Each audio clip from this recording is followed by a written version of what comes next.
श्री कुंज बिहारी श्री हरिदास। तो ये हम आए हैं नंद बाबा के महल यानी ठाकुर जी का स्थान, जहाँ पर लल्ला ने लीलाएं की हैं, तो वो भी जानेंगे। अंदर चलते हैं। श्री कुंज बिहारी श्री हरिदास। तो यहाँ पर हम आए हैं नंद गांव में, और यहाँ पर जैसा हमने आपसे वादा किया था कि यहाँ पर जो कृष्ण जी की लीलाएं हैं, उनके चमत्कार हैं, उनका वर्णन जानेंगे तो यहाँ के पुजारी जी से। लेकिन एक जो पहले इन्होंने मैं बताया बहुत ही अच्छी चीज़ कि बरसाने में राधा रानी का जो मुखार बिंद है, जो मुख है, वो पूरब दिशा में है। तो जो सूर्य की पहली किरण स्टार्ट होती है, वो शुरू होती है, वो वहाँ पूरब से शुरू होती है, उनके चरणों से। तो चरणों पर सीधे किरण की पहली किरण पड़ती है और वहाँ से शुरू होती है। और यहाँ पर जो जंगला है, अभी आपको दर्शन कराएंगे उसके, अभी वो हमने छिपाया हुआ है। तो यहाँ पर जो जंगला है यानी विंडो है, ये पश्चिम दिशा है। तो पश्चिम दिशा में विराम देती है सूर्य की किरण ठाकुर जी के चरणों में, यानी कि राधा रानी के चरणों से शुरू होती है बरसाने में, और नंद गांव में नंद बाबा के जो लल्ला हैं कृष्ण जी के चरणों में विराम देती है। तो इसके बारे में जानेंगे। यहाँ पर बताइए। राधे राधे। कुंज बिहारी श्री हरदास नंद के लाला की जय।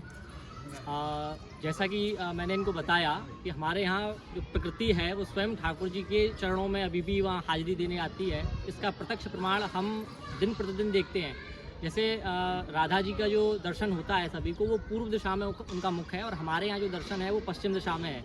तो सूर्योदय जब होता है तो सूर्य की पहली किरण राधा जी के श्री चरणों में आती है।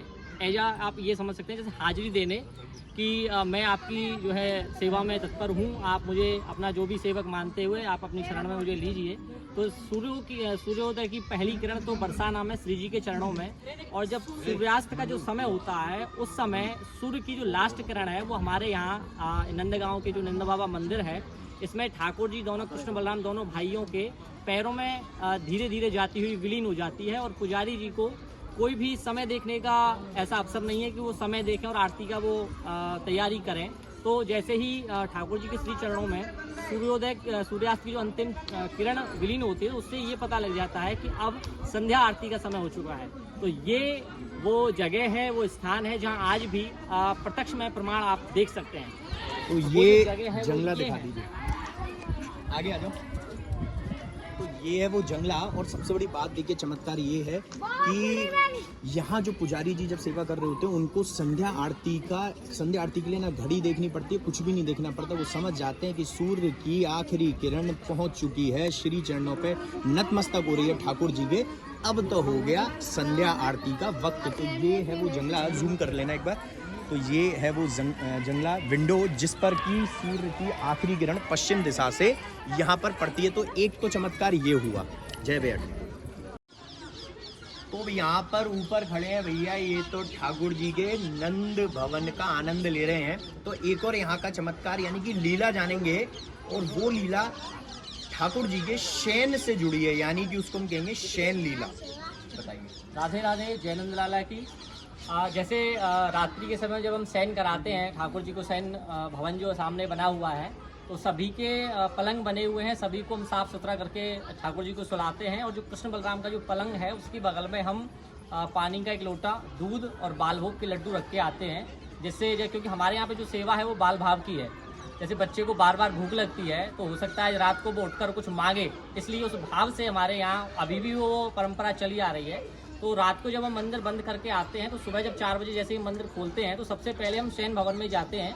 तो शयन भवन में जो भगवान कृष्ण और बलराम दोनों भाइयों का जो पलंग है, जिसको हम रात को बिल्कुल एकदम क्लीन करके आते हैं, वो सुबह के समय हमको ऐसा दिखता है जैसे उस पर कोई सोया है, क्योंकि स्वयं ही ठाकुर जी की साक्षात लीला है। क्योंकि उनका ये घर है, क्योंकि नंदगांव में 9 साल 49 दिन वो रहे हैं। जब यहाँ आए थे तो 2 साल और 3 दिन के थे।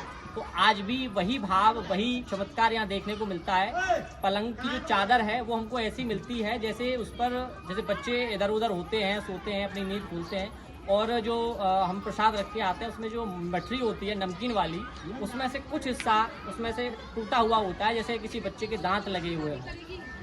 तो ये आपने जाना कि भैया शयन लीला में एक बच्चा यानी कि ठाकुर जी हमारे लल्ला कैसे चमत्कार दिखाते हैं, और वो जो प्रसाद उनके पास शयन भोग का रखा जाता है जिसमें लड्डू है, मठरी है, तो दूध है, तो उस पर भी अपनी एक छाप छोड़ देते हैं। तो सोचिए अगर वो प्रसाद आपको मठरी प्रसादी रूप में मिल जाए उनके दांत लगी हुई, तो अहो भाग्य हमारे कि ऐसा हमें आनंद मिल सके। तो आज जो हमने प्रसाद लिया वो एक यहाँ का राजभोग का प्रसाद लिया जो कच्चा प्रसाद होता है, और उसके साथ साथ बाल भोग का प्रसाद भी मिला, तो वो बीड़ा प्रसाद भी मिला। मतलब आनंद आ गया पूरा, और भरपूर दर्शन और आरती करने को मिली। और हमारे साथ आप लोग लाइव जुड़े थे आरती में, तो आपने भी वो आनंद उठाया। तो श्री कुंज बिहारी श्री हरदास।